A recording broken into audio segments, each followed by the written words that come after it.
Assalamualaikum warahmatullahi wabarakatuh. Rabbi shrah li sadri wa yassir li amri wahlul 'uqdatam min lisani yafqahu qawli. Alhamdulillah kita bertemu lagi walaupun lagi-lagi harus lewat online ya, harus lewat platform YouTube lagi. Alhamdulillah, Masya Allah luar biasa ya.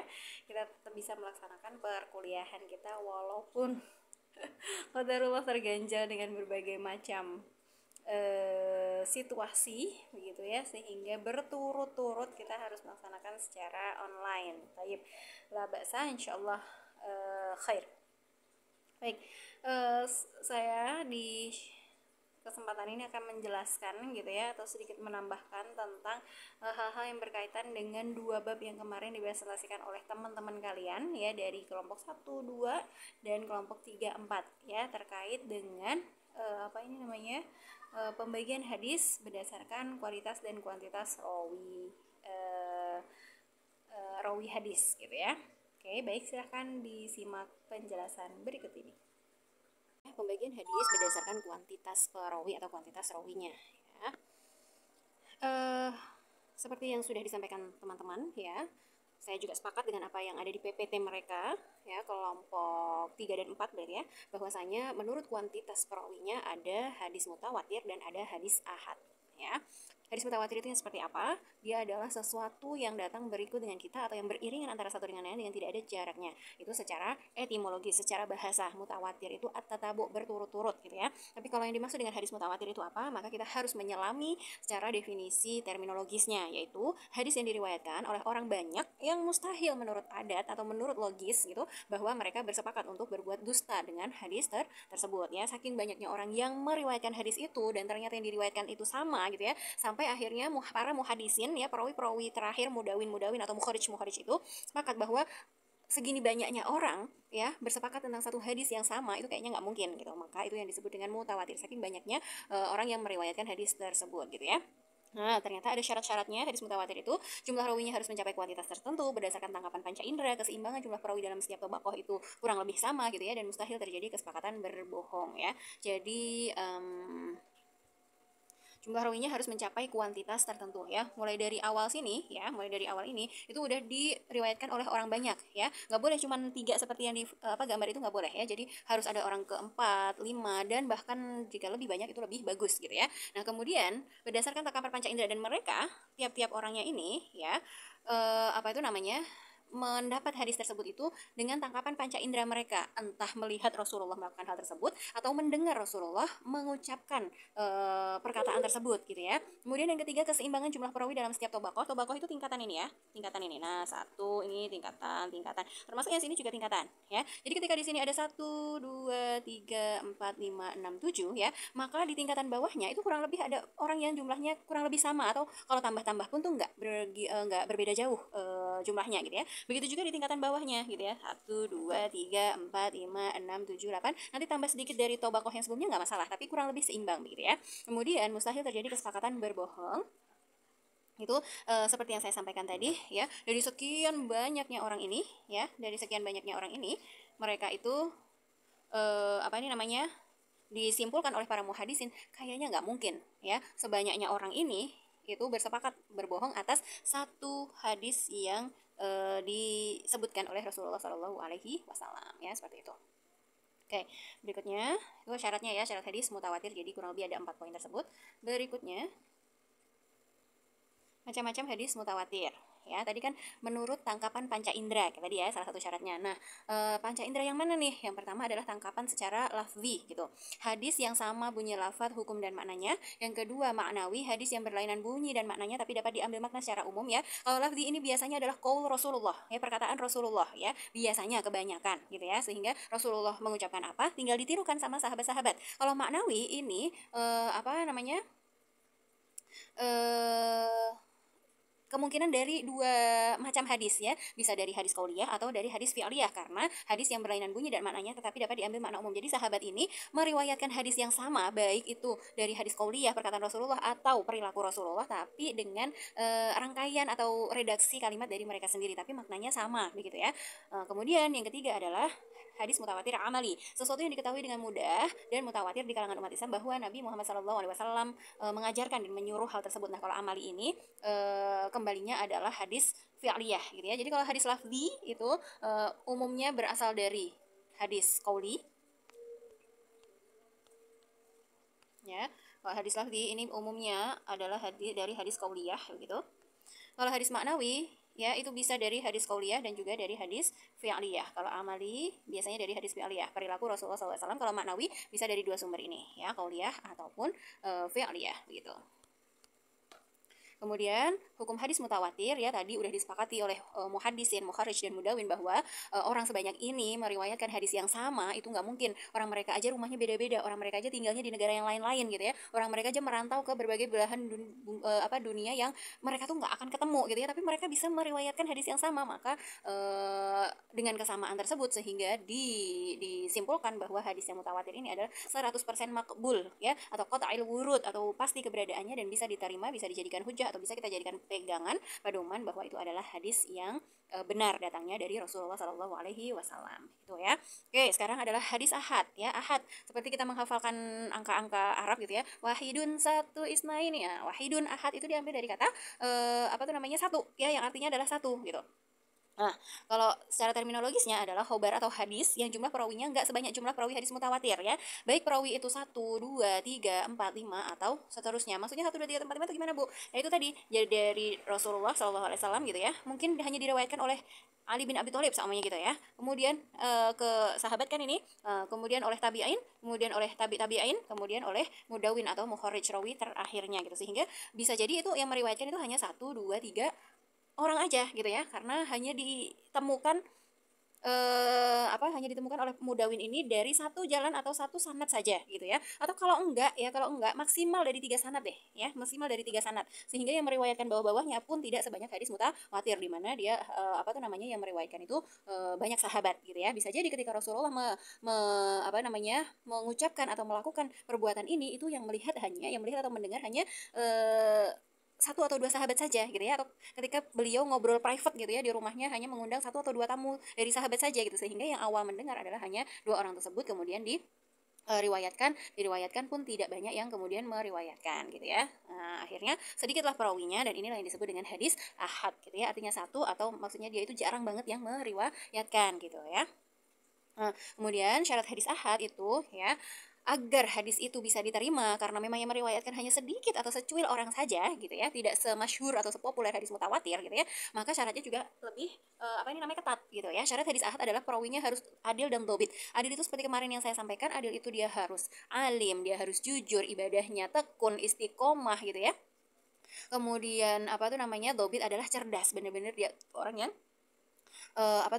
kritis, dia orang yang hafalannya kuat begitu ya, dia orang yang cerdas seperti itu. Oke, tuh jadi harus ada biografi yang menyatakan bahwa rawi-rawi di hadis ahad ini perawinya satu persatunya itu harus adil dan dhobit ya. Yang kedua, perawi harus paham dengan hadis yang disampaikan ya, nggak bisa kemudian perawi tersebut hanya menyampaikan tanpa tahu artinya, nggak bisa ya, karena cuma sedikit yang dapat hadis ini. Kalau banyak gitu ya, mungkin ada rawi yang hanya mendapatkan dia tanpa ngerti artinya, itu masih banyak yang kemudian bisa menerangkan maksud dari hadis ini. Tapi kalau hadis ahad karena dia cuma sedikit, maka dari rawi satu persatunya itu harus paham dengan hadis yang dia riwayatkan gitu. Yang ketiga, perawi harus melakukan dengan apa yang telah diriwayatkan ya. Jadi dia nggak hanya OOT doang ya, nggak cuma omong-omong tok gitu ya. Tapi perawi ini juga harus sudah ada cerita bahwa perawi itu juga telah melakukan hal tersebut ya. Kemudian yang keempat, perawi harus menyampaikan hadis dengan huruf-hurufnya ya. Saking berhati-hatinya ya. Nah, ini juga harus disampaikan bahwa hadisnya itu redaksi katanya seperti ini sehingga menjadi suatu kalimat disusun dari huruf-huruf yang seperti ini gitu. Oke, itu syarat dari hadis ahad ya, lebih ketat daripada hadis mutawatir ya. Kemudian syarat substansif dari hadis ahad ini adalah satu, hendaknya sanad bersambung dari Rasulullah. Yang kedua, terhindar dari syuzus, syad ya, kejanggalan dan ailat, cacat. Yang ketiga, hendaknya tidak bertentangan dengan as-sunnah al-masyhurah baik yang berupa qauliyah maupun fi'liyah. Yang keempat, hendaknya tidak bertentangan dengan perilaku sahabat dan tabi'in. Yang kelima, hendaknya sebagian ulama salaf tidak mencela mengkritik hadis tersebut. Yang keenam, hendaknya dalam hadis tersebut tidak terdapat penambahan matan dan sanadnya. Yang tambahan itu diriwayatkan secara mandiri dan menyalahi rawi-rawi yang siqah. Antara syarat yang tadi sebelumnya, syarat hadis ahad dan syarat substansif ini adalah, kalau syarat hadis ahad itu lebih ke syarat personal dari masing-masing perawinya begitu ya. Bagaimana karakteristik dari perawi-perawi tersebut ya, itu syarat yang nempel ke mereka adalah 4 poin ini. Kemudian kalau syarat substansif itu lebih ke hadisnya secara umum ya, ke struktur hadisnya gitu ya, baik sanadnya secara umum ya, sanadnya secara umum, bukan satu persatu perawinya, tapi sanadnya secara umum, matanya, dan juga mukharij atau mudawin atau rawi terakhirnya gitu ya. Jadi yang tadi sudah saya bacakan cara-cara tersebut. Nah, dengan dengan cara-cara tersebut pula ya, ada terbagi menjadi 3. Tadi mutawatir juga ada pembagiannya, hadis ahad juga ada pembagiannya, ada yang masyhur, aziz, dan gharib. Walaupun dia ahad, walaupun dia itu riwayatnya cuma sedikit, tapi tetap ada golongannya yang termasuk masyhur ya. Masyhur itu udah kita kenal dalam bahasa Indonesia, istilahnya itu terkenal ya, tapi terkenalnya itu ya levelnya di hadis ahad gitu ya, karena dia adalah hadis yang diriwayatkan oleh 3 orang perawi atau lebih saja gitu ya. Sehingga kalau kita ibaratkan yang tadi menurut gambar yang di depan itu tadi ya kan, contoh ketika Rasulullah SAW bersabda gitu ya, mungkin saja ya beliau itu hanya menceritakan kepada 3 sahabatnya saja ya, sehingga turun-turun ke bawahnya juga nggak begitu banyak gitu ya, sehingga turun ke bawahnya juga nggak begitu banyak, dan tetap menjadi hadis yang ahad atau periwayatannya sedikit. Nah, yang aziz lebih sedikit lagi, hadis yang diriwayatkan minimal 2 sanad yang berlainan rawinya gitu ya. Dan yang ketiga gharib, lebih asing lagi ya, gharib itu artinya asing, hadis yang menyendiri seorang rawi dalam periwayatannya ya. Jadi dari Rasulullah SAW beliau itu cuma bicara sama 1 orang saja dari sahabatnya ya gitu. Jadi saat itu ngomongnya personal banget beliau ke sahabatnya tersebut, sehingga sanad yang ditemukan pun ya hanya 1 jalur saja gitu. Oke. Baik, nah kemudian apakah hadis ahad yang seperti itu ya, yang meriwayatkan hanya sedikit itu bisa diterima hujahnya ya? Maka selama ya memenuhi syarat-syarat hadis diterimanya yang tadi ya, baik syarat dari perawinya atau syarat substansif dari hadis tersebut terpenuhi, maka hadis tersebut makbul atau bisa kita terima sebagai hujah, walaupun yang meriwayatkan hanya sedikit. Tapi itu tadi ya syaratnya kan dia lebih ketat gitu ya, perawi satu persatunya harus adil, dobit, harus menangkap dengan panca inderanya masing-masing, mereka harus paham semuanya ya, rawi-rawi ini semuanya, dan lain sebagainya tadi yang sudah kita bahas. Oke. Baik, kemudian contoh mutawatir dan ahad. Jadi di sini contoh yang mutawatir kita lihat dulu. Dari bawah aja kita sudah bisa melihat ya. Di sini ada banyak yang meriwayatkan hadis tersebut. Contohnya adalah mangkata ba'ali yang muta'amidan falatabawa maq'adahu minan nar. Barang siapa berdosa atas namaku, atas nama Rasulullah dengan sengaja, maka tempatnya adalah di dalam neraka ya. Dari sekian banyaknya mudawin atau mukharij ya. Nah, karena dia mutawatir pasti bukan ini aja. Ya, masih banyak sekali periwayat-periwayat atau muhadisin, mudawin, mukharij yang meriwayatkan daripada hadis ini gitu ya. Nah, ini ya sekian banyaknya hadis ini, sekian banyaknya mukharij ini ya, perawi terakhir ini ya dikarenakan karena sumber atasnya itu juga banyak begitu ya. Jadi dari Rasulullah beliau bicara dengan banyak sahabat gitu. Kemudian yang menerima tabiin banyak, yang menerima tabiin banyak. Nah, dimanapun mereka berada di seluruh penjuru dunia, di Persia, Syam, kemudian Yordania, Sudan, Yaman, ya Palestina, nah, itu akhirnya diriwayatkan ya oleh perawi-perawi terakhir ini gitu ya. Nah, beda dengan hadis ahad gitu. Ini hadis ahadnya adalah hadis ahad yang masyhur gitu ya. Yang gharib ya. Ini adalah gharib, berarti memang benar-benar dari satu sumber doang. Sanadnya itu cuma ada 1 gitu ya. Nah, ini hadis yang sangat populer sebenarnya ya. Bahkan di hadis arba'in itu menjadi hadis pertama ya. Sehingga ini sering kita baca mestinya ya, bahwa innamal a'malu binniyat. Sesungguhnya amal itu sesuai nilainya dengan apa yang diniatkannya ya. Apakah ini hadis gharib? Iya, ya, karena yang diomongin ini oleh Rasulullah itu hanya Umar bin Khattab. Umar bin Khattab cuma ngasih tahu ke Alqamah bin Waqqas. Alqamah bin Waqqas cuma ngasih tahu ke Muhammad bin Ibrahim At-Taimi. Ibrahim At-Taimi ya melanjutkan hanya kepada Yahya bin Sa'id Al-Ansori gitu ya. Nah, dari sini kemudian yang terakhir adalah diriwayatkan yang paling terkenal oleh muttafaqun alaihi, tapi walaupun begitu mudawin terakhirnya juga banyak karena banyak yang mengenal hadis tersebut begitu ya. Jadi memang jurusan dari atasnya itu cuma 1 doang. An Umar, an Yahya, an Ibrahim, an Alqamah, an Umar, an Nabi Muhammad SAW qol gitu ya. Jadi cuma 1 itu contoh daripada hadis ahad. Oke. Baik. Oke, alhamdulillah atas rawinya ya. Ada hadis marfu, hadis mauquf, ada hadis maqtu. Ya, hadis marfu itu berarti hadis yang betul-betul dia itu sampai pada Rasulullah SAW. Kalau mauquf itu artinya berhenti ya, bahwasanya dia yang sumber daripada hal tersebut adalah sahabat. Kalau hadis maqtu itu terpotong, maka sumbernya adalah tabi'in. Oke. Itu opening daripada hadis berdasarkan kualitas rawinya. Oke, kita lanjut.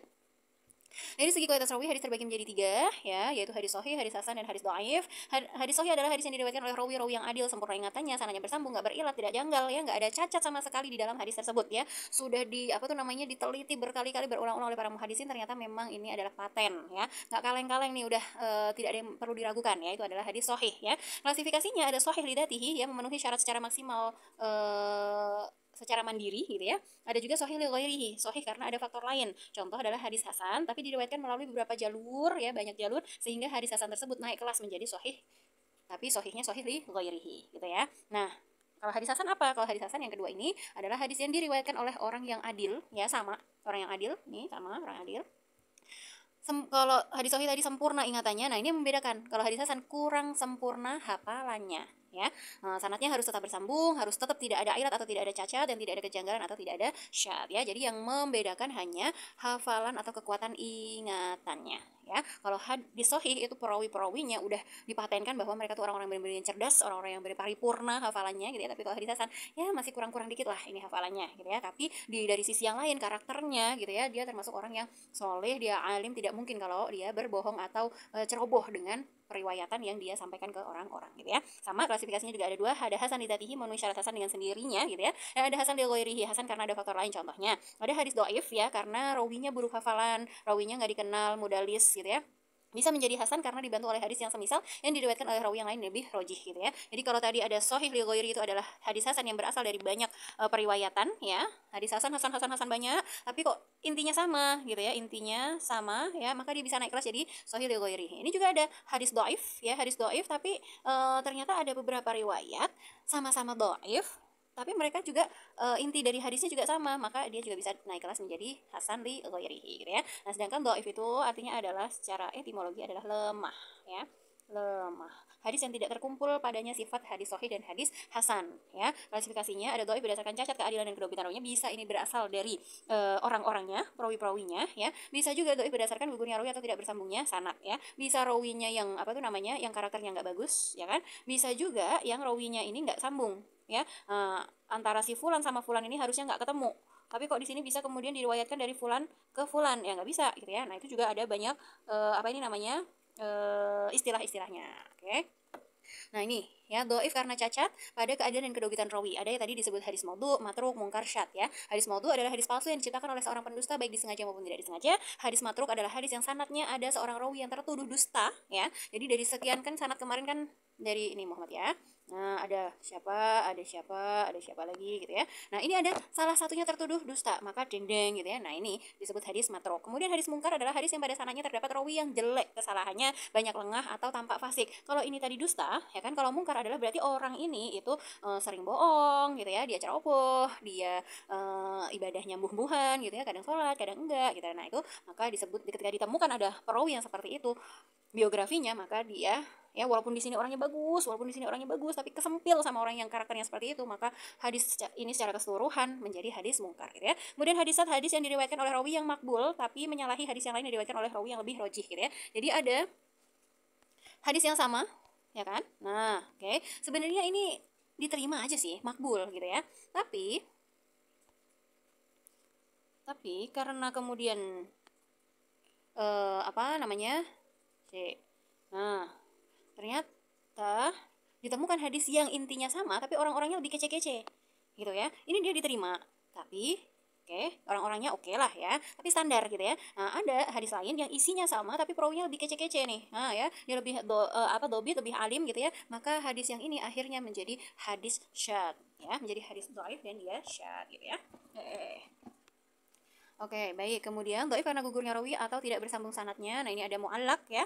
Kalau mu'allaq tadi kemarin kita bahas bahwasanya hadis itu kan dari Rasulullah ke sahabat, ke tabi'in, tabi'in gitu ya. Ada perawinya lagi siapa ya. Kemudian ada penyusun hadisnya ya. Nah, contoh ketika ada hadis ya, haddatsana Qutaibah, haddatsana Sufyan, Az-Zuhri, haddatsana an Abi Salma, an Abi Hurairah, qala Nabi sallallahu alaihi wasallam gitu ya. Keputus satu orang ya, nggak ada ternyata dari penyusun hadis ini ke tabi'in itu ya, dari Muslim ke Sufyan itu nggak mungkin mereka bertemu ya, keletan ke apa ini namanya, tidak bertemu satu tingkat sebelum penyusun hadis, maka ini disebut dengan hadis mu'allaq ya.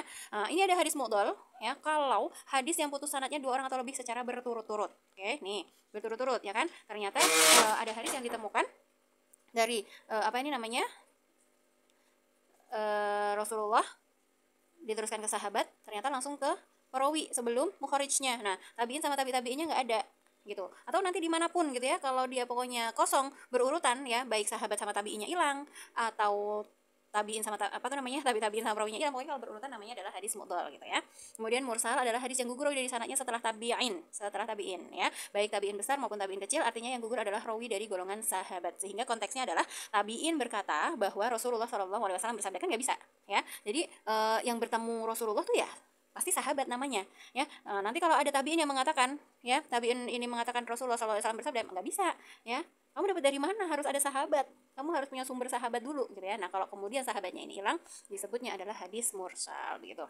Ada hadis munqati, hadis yang gugur seorang rawi sebelum sahabat ya, atau gugur dua orang pada dua tempat yang tidak berturut-turut.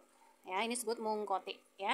Jadi tabi'inya nggak ada, atau ada dua orang yang terputus ya tapi tidak berturut-turut ya. Kalau tadi berturut-turut namanya mu'dal, kalau yang tidak berturut-turut namanya munqati. Nah, gitu ya. Hadis mudallas adalah hadis yang diriwayatkan menurut cara yang diperkirakan bahwa hadis itu tidak bernoda. Macam-macamnya adalah tadlis isnad, seorang rawi meriwayatkan hadis dari orang yang pernah bertemu dengan dia namun tidak pernah mendengar hadis darinya. Yang kedua, tadlis suyuh, meriwayatkan hadis dari seorang guru dengan menyebut nama kauniyah, keturunan atau sifat yang tidak banyak diketahui. Yang ketiga, tadlis taswiyah, meriwayatkan dari guru yang sikoh yang oleh guru tersebut diterima dari guru yang lemah ya. Jadi perawi-perawinya istilahnya ya, tidak sikoh, tidak dapat dipercaya, mendapat sumber dari orang yang lemah, maka walaupun orang yang meriwayatkan setelahnya itu dia bagus ya, tapi udah melewati sumber-sumber yang lemah sehingga disebut dengan hadis mudallas. Baik, jadi ini yang bisa saya sampaikan di perkuliahan Ulumul Hadis. Mohon maaf ya, qadarullah pertemuan fisik kita ternyata tidak bisa full gitu ya, tidak bisa optimal. Jadi semoga ikhtiar kita untuk menuntaskan perkuliahan kita ya berujung berkah ya, sehingga dalam artian walaupun lewat teknis apapun gitu ya, tetap ilmunya kita dapat, tetap diridhoi Allah, tetap jadi ilmu yang manfaat nantinya. Amin ya rabbal alamin. Oke. Untuk absen seperti kemarin, silahkan kalian tulis di kolom komentar gitu ya, nama dan nomor NIM kalian. Begitu juga jika ada pertanyaan yang mau disampaikan, kalian komentar juga ya, tulis aja, insya Allah nanti saya reply di komentar tersebut untuk jawaban dari pertanyaan tersebut ya. Kemudian berikutnya adalah terkait dengan tugas. Oke, sebelum UAS kita ada tugas dulu ya, tapi tugas ini deadline-nya adalah hari dimana kita melaksanakan UAS mata kuliah Quran Hadis ya. UAS kita insya Allah tanggal 15 Januari jam 8 sampai jam setengah 10 ya.